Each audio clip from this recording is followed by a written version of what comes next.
Ibig sabihin may nangyayari dahil mas gusto na ito ng mga tao kaysa doon na yon.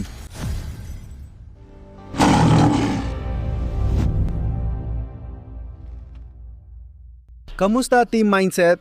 Sa video na ito, ipapaliwanag ni Robert Kiyosaki kung bakit delikado ang cash ngayon at ano ang dapat gawin para magtagumpay at kumita. Bago tayo magsimula, ang pinakamagandang paraan para suportahan ang channel at ipakita sa amin na interesado ka sa ganitong topic ay pindutin mo ng malakas ang like button at huwag kalimutang mag-subscribe.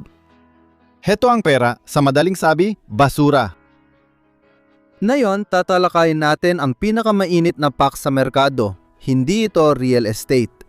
At ito ay ginto. At ito naman ang pilak. At syempre, nariyan ang Bitcoin, kaya ito ang mga bagay. Ito ang tatlong bagay. Ang cash, ang mga perang papel, lahat ng yan ay pekeng pera. Iyan ang pag-uusapan natin na yon. O sige Jimmy, gaano ka nakatagal sa negosyo ng ginto? 50 taon na. 50 years ago. Dumating na ang panahon natin, hindi ba? Sa totoo lang, akala ko mangyayari na ito nung 1973 nung nagsimula akong magtrabaho sa industriya. Nangyari ito mga 1.5 taon matapos alisin ni Nixon ang ginto. Kailangang iwan ang gold standard. Sinusuportahan nito ang dolyar. Ito ang tunay na layunin. Noong 71, inalis nila ito. Noong 7, 8 isa. Naalis din yon. Dahil pwede ka lang mag-imprenta ng kahit gaano karami ang gusto mo. Wala na itong suporta, isa lang itong perang papel ng Federal Reserve na hindi naman mas federal kaysa sa Federal Express. Kailangan naming tanggapin ito bilang pera kahit ayaw namin. Malungkot kasi, parang Amerikano pa ang pinakakaunti ang alam tungkol dito. Dahil tayo ang Federal Reserve. Sasabihin ko sa inyo, noong huling beses na nasa Peru ako, bumili ako ng minahan ng ginto sa Peru. At may mga butas doon, alam mo na. Walang ulan, tigang na burol at bundok ng Andes. At nakikita ko yung maliliit na butas doon sa taas. Naisip ko, ano kaya yon? Sabi nila, dito tayo kumukuha ng ginto, libu-libong taon na. Thousands of years, asshole. Naalala mo ba yung kwento na ikinuwento ko nung isang gabi? Naalala ko nung 1964 habang nanonood kami ng TV, dumating si Johnson at sabi niya masyado nang mahalaga ang pilak para gamitin bilang salapi. Habang nakaupo ako, sabi ng tatay ko, "Buisit, gusto niyang alisin ang pilak at iwanan tayo ng mga walang kwentang barya." Simula noon, nag-ipon siya ng pilak na barya hanggang sa umabot ng 8,000 at ipinapalit nung 1,980. Pag-usapan natin ang dolyar. Dahil sobrang pag-imprenta nila, bumababa lagi ang halaga nito. Nag-iimprenta sila ng bilyon-bilyon araw-araw. Tingnan mo ang mga batas na pinirmahan nila, milyon-milyong, bilyon-bilyon. Saan galing ang tarang yan? Iniimprenta lang nila o ginagawa gamit ang keyboard, kaya nawawala ng halaga araw-araw ang ibang pera ng Federal Reserve. I'm worth just that much less every. Oo, kalokohan yan. Kaya ulitin ko, ang pagkakaiba ng mayayaman at may hirap, alam ng mayayaman na may ganito at ganyan. At kaya ang palitan ng pera ng Republika. Maraming tao doon, si Dana Samuelson, ang kaibigan ko at eksperto ko sa numismatika. Namangha ako dahil may inventaryo ka, wala si Jerry Williams at sabi ko, ano tong gulo? Matagal na yon. Anong nangyayari pare? Noon pa nangyayari yon. Ibig sabihin may nangyayari talaga dahil mas gusto na ngayon ng mga tao ito kaysa yon. Mali rin ang sistemang ito ngayon. Suriin pa kung paano nagsisinungaling, nandaraya at nagnanakaw ang mga tao. Kapag may pera, siguradong may sinungaling, mandaraya at magnanakaw. At sinasabi ko na yan sa loob ng maraming taon. And I've been saying this for years. Pera yan ng Diyos. Pagkang pura yan! Gusto ko ang Bitcoin. Tinatawag ko itong pera ng tao. Hindi ako masyadong marunong tungkol sa Bitcoin pero masaya ako na nakabili ako nito 6 na taon na ang nakalipas. Yun lang ang alam ko sa ngayon.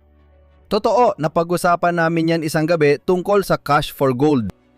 Isa ako sa ilang tao na talagang kinasusuklaman ang paggamit ng cash para bumili ng ginto. Baka isipin mo pa nga na gustong gusto kong magkapera. Pero ayaw ng mga bangko nito. Subukan mong magdeposito ng 20 o 50,000 ng cash, tatanggihan ka nila at sasabihin na kailangan naming gawin ito, yon, punan ang form na ito at gawin ito at yon, ATBP. Mas gusto ko na magkaroon ng bank transfer kaysa sa cash kahit kailan. Pero alam mo, naisip ko pa, paano kung may 1,000,000 o 2,000,000 akong cash na ayaw tanggapin ng bangko? Kapag itinakwil ang perang ito, mapapahamak ako. Parang mga tao sa Alemanya nang 2 beses noong ika-20 siglo na kailangan pa ng kariton na puno ng Dutch Deutschmark para lang makabili ng grocery. They were hauling wheelbarrows full of Deutschmarks for a basket of groceries. Ang pekeng pera ang nagdala kay Hitler sa kapangyarihan. Kapag may pekeng pera, may tiranong umaangat dahil alam ng tao na may mali. And there's fake money, tyrants rise up. Isang digmaan na walang batas, walang pampublikong debat, nanalo sila sa digmaan laban sa cash. Alam mo, nilabanan nila ang cash dahil anonymous ito. Hindi ka nila masusundan. Kapag cash ang gamit mo, di ka masusundan, kaya sila nanalo sa digmaan. Ang alternatibo ng tao ay maging wala sa sistema, hindi matunton o mabantayan. Ginto at pilak, yun lang. That's all. Well, and Nakipag-usap ako sa maraming multimilyonaryo. Ibinenta nila ang kanilang negosyo. Ginawa nila ito, iyon. Dumating sila sa bangko, dala ang pera at tinanong, dapat ba akong bumili ng ginto gamit bahagi nito? Sabi ko, sila ang gumagawa ng dolyar at patuloy nila itong iniimprenta. Hindi nila kayang mag-imprenta ng ginto. Ngayon, sabihin mo kung gaano karami sa pera niyan sa bangko ang kaya mong mawala.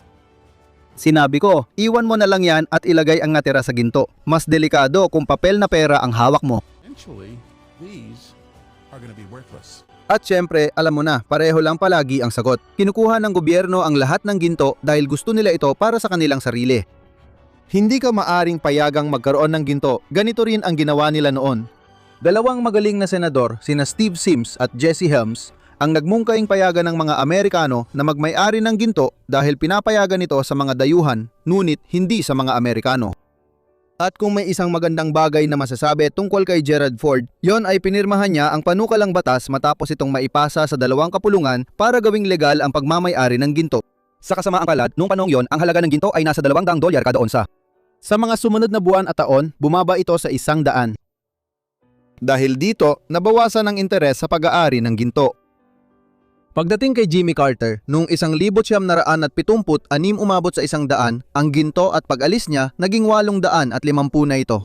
At ang pilak ay tumaas mula sa humigit kumulang $3 bawat onsa hanggang $50 bawat onsa sa loob ng 4 na taong yon. Magugulat ako kung may papel na dollar pa rin sa susunod na 10 taon. Duda ako doon.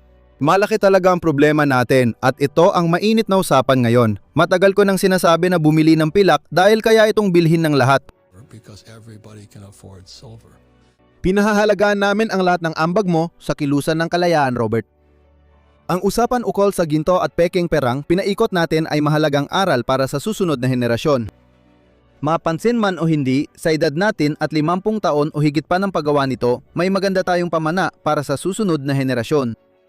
Dahil hindi lang kalada nila alam. At isa kang makabayan sa tunay na kahulugan ng salita. Salamat sa pagtanggap sa amin. Robert, hayaan mo rin akong sabihin yan. Dahil tayo ay nasa isang napakahirap na sitwasyon sa bansang ito, may mga mahihirap na pagsubok na kailangang lampasan. Hindi naman ito dapat nangyari, pero mangyayari na. At gaano man ito kasama para sa mga taong nakakaunawa ng mga aral na itinuro mo at ng iyong mga pagsisikap sa edukasyon at pagtuturo tungkol sa pera. Yung mga kumikilos based sa ganitong mga rekomendasyon at natututo ng mga bagay na ito, sila ay mas magiging maayos ang kalagayan. Habang dumarami sila, gumaganda ang kalagayan natin. Baka mapanatili pa rin natin isang anyo ng kalakalan kahit magulo na ang lahat. Commerce still continue. Kaya salamat Robert.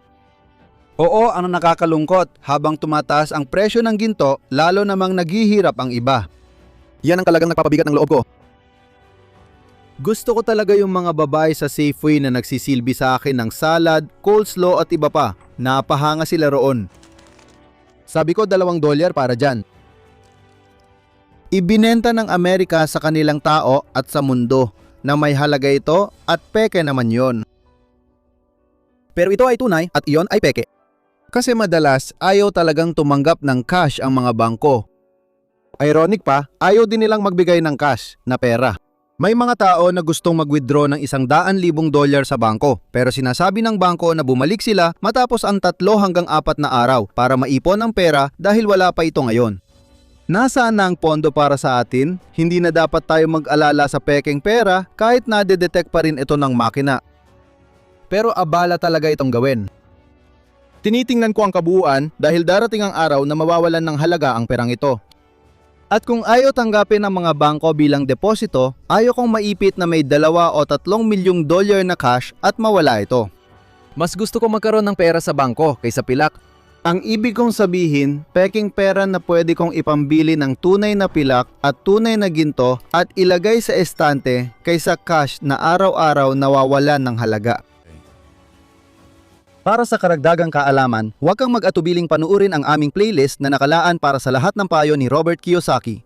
Maraming salamat sa panonood ng video. Huwag kalimutang ibahagi ito sa isang tao na matutulungan nito. Ingat ka palagi at magkita tayo ulit sa susunod. Sama-sama tayong umuusad.